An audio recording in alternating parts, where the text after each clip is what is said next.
Baiklah, Bismillahirrahmanirrahim. Assalamualaikum warahmatullahi wabarakatuh. Hmm, Baiklah, kami dari kelompok satu mata kuliah pilihan Ekologi Tumbuhan Invasif dengan dosen pengampunya Dr. Solvieni. Jadi di sini kami akan menjelaskan mengenai dampak tumbuhan invasif terhadap ekosistem. Adapun anggota dari kelompok satu yaitu yang pertama Firly Widuri, yang kedua Yunia Puspalarasati, dan yang ketiga saya sendiri Yolat Sekiani. Adapun eh, untuk poin yang akan kami jelaskan itu ada tiga. Yang pertama itu dampak abiotik, yang kedua dampak biotik, dan yang ketiga dampak lainnya, dampak dari bidang ekonomi dan sebagainya gitu. Next. Yang pertama kita masuk ke dampak abiotik dari tumbuhan invasif. Next.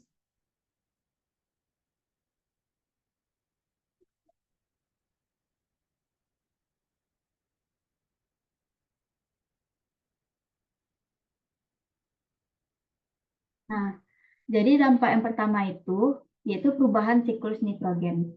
Senyawa allelopati yang berupa flavonoid yang terkandung dalam ini contoh tumbuhannya saya ambil Lopathaerum gracile itu menyebabkan terhambatnya aktivitas Ga dan IAA, penyerapan hara mineral, laju fotosintesis, sintesis protein, dan juga menyebabkan akumulasi nitrogen terhambat sehingga pertumbuhan tanaman akan terhambat dikarenakan kekurangan unsur unsur nitrogen. Lepaterum gracile itu sendiri merupakan jenis tumbuhan invasif yang mempunyai daya adaptasi lebih baik dibandingkan jenis lainnya. Dibuktikan dengan tingginya nilai INP eh, pada lahan-lahan tertentu. Kemungkinan itu terdapat perbedaan dengan ada sangkutannya nanti dengan nilai indeks asosiasi karena setiap jenis tanaman invasif itu mempunyai karakteristik tersendiri dan faktor lingkungan yang berbeda. Next.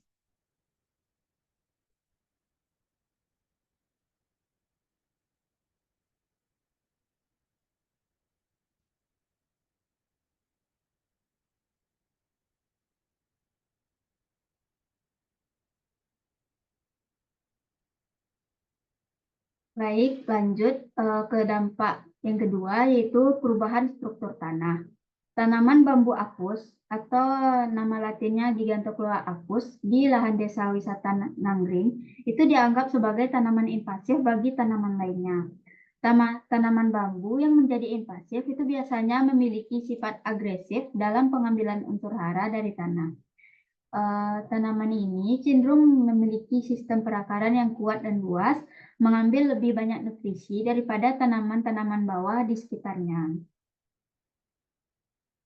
eh, ada beberapa dampak yang mungkin terjadi, yaitu persaingan sumber daya alamnya. Bambu yang tumbuh secara agresif itu dapat bersaing dengan tanaman asli untuk mendapatkan sinar matahari, air, dan unsur hara tanah. Hal ini dapat menyebabkan kelangkaan sumber daya bagi tanaman asli yang dapat mengganggu pertumbuhan dan kelangsungan hidupnya. Terus dampak yang ketiga itu iklim lokal. Adaptasi yang cepat terhadap iklim lokal dapat mendukung penyebaran spesies invasif di awal perkembangan. Finch menyatakan sebanyak 15% dari semua invasif spesies itu beradaptasi dengan kondisi iklim yang tidak pernah terjadi di wilayah aslinya. Beberapa spesies invasif itu sensitif terhadap perubahan waktu, jumlah curah hujan, dan perubahan suhu sekitar atau kelembaban. Sedangkan yang lainnya itu lebih responsif terhadap perubahan tekanan yang terjadi pada inang. Next.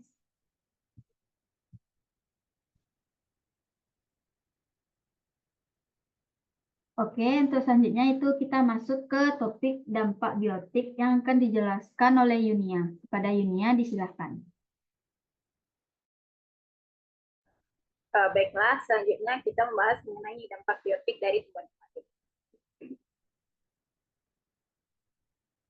Nah, yang pertama itu dampaknya adalah kompetensi dengan spesies asli, di mana beberapa tumbuhan invasif itu seringkali bersaing secara langsung dengan spesies yang ada di lingkungan sekitar. sekitarnya untuk mendapatkan sumber daya seperti air, nutrisi, cahaya matahari, dan juga ruang hidup. Nah, seperti pada gambar di slide, itu merupakan contoh spesies tumbuhan invasif, yaitunya lantana camara, yang dapat menutupi permukaan tanah dengan rapat, sehingga mengurangi akses cahaya matahari dan ruang hidup bagi tanaman asli. Lantana camara ini juga dapat mengurangi daya dukung pertumbuhan jenis tumbuhan lain, dikarenakan adanya zat alelopati yang dihasilkan. Nah, yang kedua yaitu pengurangan keanekaragaman hayati, di mana pertumbuhan yang cepat dan dominansi tumbuhan invasif tersebut menyebabkan berkurangnya keanekaragaman hayati di lingkungan yang diinvasi tumbuhan invasif ini. Ketika tumbuhan invasif tersebut mengambil alih habitat, maka spesies-spesies yang lebih sensitif atau rentan itu akan terancam punah. Yang ketiga yaitu gangguan pada pola reproduksi, di mana tumbuhan invasif ini dapat mengganggu pola reproduksi dan juga masuknya spesies tanaman asli dengan cara menutupi area yang diperlukan untuk proses-proses tersebut. Di mana contohnya salah satunya yaitu Micania migranta yang dapat menutupi pohon-pohon besar dan menghambat proses penyerbukan serta penyerapan benih oleh tanaman asli. Dan yang terakhir, dampak biotiknya adalah penyakit dan parasit, di mana tumbuhan invasif ini dapat menjadi inang bagi penyakit atau parasit, sehingga ketika dia berada di suatu lokasi, dia akan dapat menjadi tempat perkembangbiakan bagi serangga ataupun penyakit. Contohnya yaitu pada spesies Ambrosia artemisifolia. Mungkin sekian dikembalikan. Baiklah, terima kasih kepada Laras yang telah menjelaskan mengenai dampak biotik dari tumbuhan invasif. Selanjutnya kita masuk ke poin dampak lainnya dari berbagai aspek. Itu akan dijelaskan oleh rekan saya, Firly Widuri. Kepada Firly, disilahkan.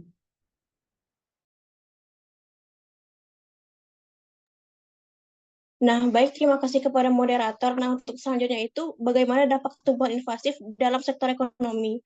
Nah, yang pertama itu, pada tahun 2021, spesies invasif merugikan Amerika Utara sebesar 2 miliar per tahun pada awal tahun 1960-an.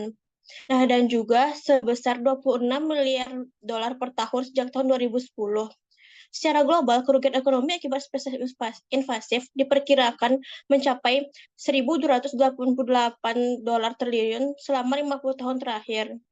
Nah, untuk contoh spesies yang berdampak pada pertanian itu ada pada gambar bernama Euphorbia esula atau tanaman berdaun hijau, yang mana tanaman yang diperkenalkan ke Amerika Serikat pada akhir tahun 1800-an, dan sejak itu telah menginvasi wilayah Great Plains sehingga mengurangi kapasitas pengembalaan ternak. Nah, selanjutnya itu ada dampak di kesehatan manusia. Nah, contoh native plants yang berada tumbuh yaitu ada sirih gading yaitu Epipremnum aureum.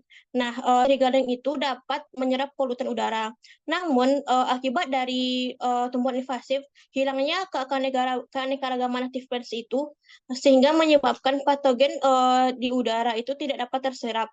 Nah, yang akan berdampak pada peningkatan konsentrasi polutan udara yang berbahaya serta mengakibatkan masalah kardiovaskular atau paru-paru pada populasi manusia, dan juga stres akibat polusi yang ekstrim mengakibatkan kematian. Nah, dan juga ada dampak di kebakaran. Nah, tanaman invasif seperti Imparata cylindrica atau yang kita kenal juga dengan alang-alang telah mengubah pola kebakaran hutan di berbagai wilayah Indonesia. Dan juga alang-alang ini lebih mudah terbakar dan memicu kebakaran hutan yang merusak. Contoh lainnya itu ada tumbuhan invasif yang tersebar luas, yaitu ada Bromus tectorum di Amerika Utara bagian barat. Nah, invasinya itu ke landscape yang lebih luas telah meningkatkan frekuensi kebakaran hingga mencapai titik di mana spesies emas stepasi tidak dapat pulih. Nah, lalu juga ada penurunan kualitas air. Penyebaran spesies invasif dalam skala global, khususnya di area yang terganggu, seperti tempat pembuangan sampah, yang mungkin merupakan epicentrum tanaman invasif, sehingga menyebabkan penurunan kualitas air yang digunakan manusia, sehingga kesehatan manusia terganggu melalui sebut sadi dan racunnya. Contohnya itu ada eceng gondok yang juga dapat menghambat dari saluran air, sehingga menyebabkan penurunan kualitas air. Nah, contoh lainnya itu ada kerusakan infrastruktur. Di daerah urban menyebabkan kerusakan konstruksi dan infrastruktur fisik seperti bangunan, jalan, dan jembatan. Contoh dari tumbuhan invasifnya itu ada akasia, yang merupakan tanaman yang cepat tumbuh dengan akar yang dapat merusak fondasi rumah atau sistem saluran air. Nah, sekian dari materi kelompok kami. Semoga bisa bermanfaat bagi teman-teman yang melihat bagaimana dampak dari tumbuhan invasif. Saya akhiri dengan Assalamualaikum warahmatullahi wabarakatuh. Waalaikumsalam warahmatullahi wabarakatuh.